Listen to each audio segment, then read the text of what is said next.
नमस्कार। Okinawa presents Hindustan का सपना वर्ल्ड कप अपना इन एसोसिएशन विद प्रिंगल में आपका स्वागत है। मैं हूं अखिल गुप्ता, मेरे साथ है अंकिता मिश्रा।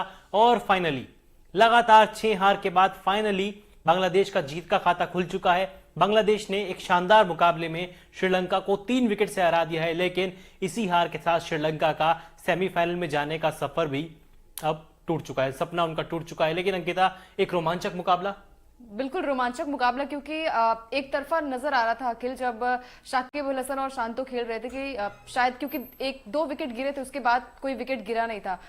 लेकिन जब शाकिब आउट हुए उसके बाद लगातार जो विकेट्स गिरे थे, तो कहीं ना कहीं मुकाबला जो था वो रोमांचक हुआ था। लेकिन वो दिल को पता था कि ये मुकाबला मतलब बांग्लादेश की टीम ही जीतेगी। लेकिन सबसे बड़ी बात ये है ना कि फायदा किसी को हुआ नहीं, चाहे वो श्रीलंका हो चाहे बांग्लादेश हो। लेकिन यहाँ पर बात थोड़ी सी करनी होगी कि टाइम जो हुआ है वो इतिहास में पहली बार हुआ है क्रिकेट के। बिल्कुल, उसके बारे में बात करेंगे। लेकिन बड़ी सही बात आपने कही, फायदा बांग्लादेश को नहीं हुआ, लेकिन श्रीलंका को नुकसान जरूर हो गया, क्योंकि श्रीलंका अभी तक ऑफिशियली नॉकड आउट नहीं हुआ था, बाहर नहीं हुआ था। आज का मुकाबला अगर जीतते तो बहुत हद तक सेमीफाइनल की रेस में जीवित रहते, बने रहते। लेकिन इस हार के साथ ही श्रीलंका का सपना फिर से टूट गया है। ये वही टीम है जिसने 2007 का फाइनल खेला था, 2011 का फाइनल खेला था, लेकिन 2015 में 15 के बाद से इस टीम के मतलब काया ही पलट गई है। सारे सीनियर खिलाड़ी चले गए और जूनियर्स खिलाड़ी अभी तक उनकी कमी को भरपाई नहीं कर पाए हैं, मतलब बिल्कुल भरपाई भी नहीं कर पाए। और जब भारत के खिलाफ जो शर्मनाक हार थी, चाहे वो एशिया कप में हो, चाहे अभी हाल फिलहाल के मैच में हो, वर्ल्ड कप में हो,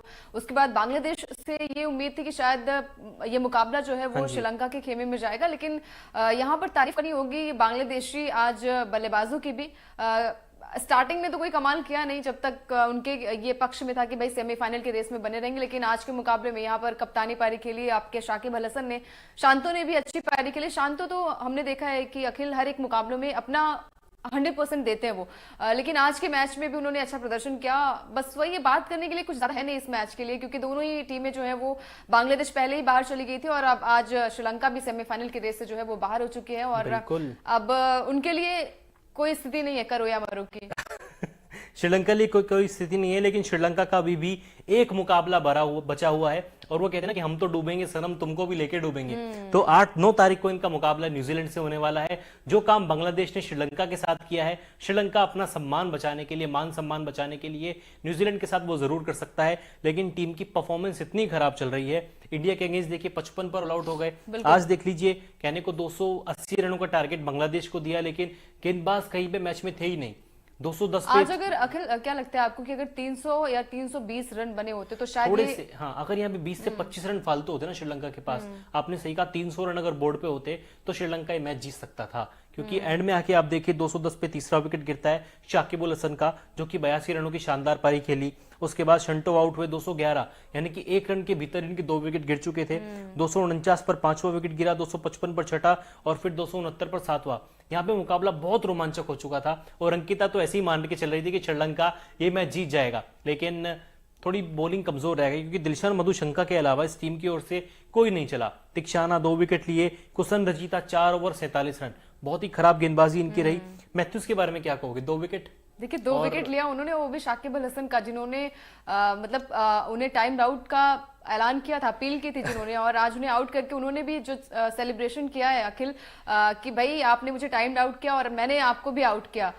तो ये बदला जो था वहां पर देखने को मिला और काफी ज्यादा वो एग्रेशन में भी थे। आपको देखा ही होगा आपने, जब वो मैदान पर आया और जब उन्हें बॉलिंग मिली तो वो चेहरे पे उनके वो साफ झलक रहा था कि भाई आउट करना है। वो खासकर शाकिब के ही इरादे से आए थे। स्टार्टिंग में विकेट मिली नहीं, विकेट मिल जाती है अखिल, लेकिन वो कैच आउट जो हुआ ना उनका, तो लग भी रहा था। लेकिन अंकिता, आपको नहीं लग रहा कि मतलब मैच देख के जब से श्रीलंका बॉलिंग करने आई थी, उनके दिमाग में बस यही था कि शाकिब से बदला लेना है? बिल्कुल, जीत हार अलग चीज है, लेकिन शाकिब को हराना है अलग है। क्योंकि आपने देखा होगा जब पहला स्पिल करने आया, उसकी तीसरी या चौथी बॉल में ही कैच आउट होते होते बचे शाकिब। श्रीलंका ने वो कैच छोड़ दिया, आसान सा कैच था शायद वो, और अगर वो मिड विकेट वाला कैच आज हो जाता तो शायद ये मैच का की सूरत थोड़ी अलग होती। बिल्कुल, और शायद ये मुकाबला श्रीलंका जीत भी जाती। असली बदला तभी होता क्योंकि सस्ते में आउट कर देते।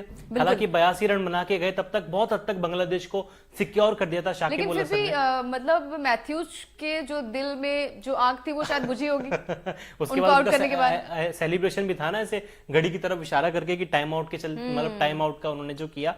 लेकिन 146 सालों के क्रिकेट इतिहास में पहली बार ऐसा हुआ है जब कोई बल्लेबाज टाइम आउट के चलते पवेलियन लौटा है। फर्स्ट क्लास क्रिकेट में, घरेलू क्रिकेट में ऐसा कई दफा हो चुका, लेकिन इंटरनेशनल क्रिकेट में मैथ्यूज पहले बल्लेबाज बने हैं, पहले खिलाड़ी बने हैं जो टाइम आउट के चलते पवेलियन लौटे हैं। बिल्कुल। और साल 2006 और 7 की बात करूं तो सौरव गांगुली भी जब साउथ अफ्रीका के खिलाफ वो मैच था, सीरीज थी, वहां पर भी टाइम आउट होते होते बचे थे, मतलब हो जाते, लेकिन कप्तान जो थे वहां पर ग्रीन स्मिथ जो थे, उन्होंने उनको आउट करार नहीं दिया। तो ये पहली बार इतिहास में ऐसा हुआ है। यही खेल भावना जो कि शाकिब अल हसन ने नहीं दर्शाई, क्योंकि भाई क्रीज के अंदर आ चुका है बल्लेबाज, स्टांस ले चुका है बैटिंग का, तो आप उसको फिर टाइम आउट की अपील उसके बारे में नहीं कर सकते। पता नहीं क्या रूल था, क्या रूल नहीं था, लेकिन मैं शाकिब अल हसन के खिलाफ जाऊंगा। अखिल, जो ये रूल है ना, ये वर्ल्ड कप में अभी का रूल यही है कि आपको 2 मिनट का टाइम दिया जाएगा। वैसे तो अगर मैं आईसीसी के नियम की बात करूं तो 3 मिनट का टाइम होता है, लेकिन इस वर्ल्ड कप में ये 2 मिनट का टाइम था। और शायद मेरे हिसाब से अगर खेल भावना दिखाते तो आउट नहीं देना चाहिए था आपको। बिल्कुल खेल भावना दिखानी चाहिए थी शाकिब अल हसन को, जो उन्होंने नहीं दिखाई। और क्योंकि देखिए कोई बड़ा ऐसा मैच था नहीं कि भाई हमें सेमीफाइनल की रेस में बरकरार रहना है, क्योंकि दोनों ही टीमें अगर श्रीलंका को यहाँ पर पॉइंट्स में मिलते तो वो भी 8 पॉइंट होते। उसके अलावा आपके पास, क्योंकि बहुत सारी टीमें हैं जो कि अपना मुकाबला खेलेंगी जिनके 10 पॉइंट्स हैं, तो अगर 2 पॉइंट्स मिल जाएंगे उनको तो वैसे भी वो सेमीफाइनल में पहुंच जाएंगे। आपके पास कोई चारा था ही नहीं। लेकिन यहाँ पर वही होती है ना, खेल भावना, अपने नफरत की भावना शायद यहाँ पर एक तरीके से बन गई है। और बांग्लादेश की टीम जानी भी इसीलिए जाती है, बहुत इस तरह की चीजें करते हैं, ऑन फील्ड हो या ऑफ फील्ड हो, जीत के बाद चाहे नागिन डांस हो, नागिन वाला सेलिब्रेशन इनका बड़ा वायरल होता है। और जो मिसबिहेव प्लेयर्स के साथ या अंपायर के साथ बांग्लादेश की टीम कभी कभी कर देती है, तो वाकई में ये अच्छा नहीं लगता। लेकिन अपने पहले सेगमेंट की ओर बढ़ते हैं लाइव में। जैसे ओकिनावा इफेक्ट कॉस्ट इफेक्टिव है, आपकी बचत का ख्याल रखती है, वैसे ही ओकिनावा इफेक्टिव प्लेयर के बारे में हम बात करते हैं। अंकिता, क्या लगता है कौन सा प्लेयर है जो ओकिनावा इफेक्टिव प्लेयर होगा आज?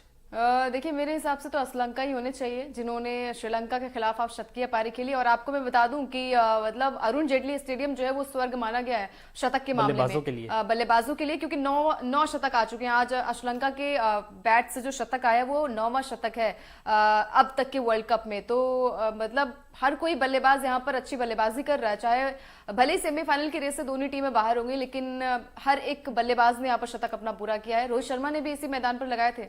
जी हाँ, अफगानिस्तान के खिलाफ उन्होंने शतकीय पारी खेली थी।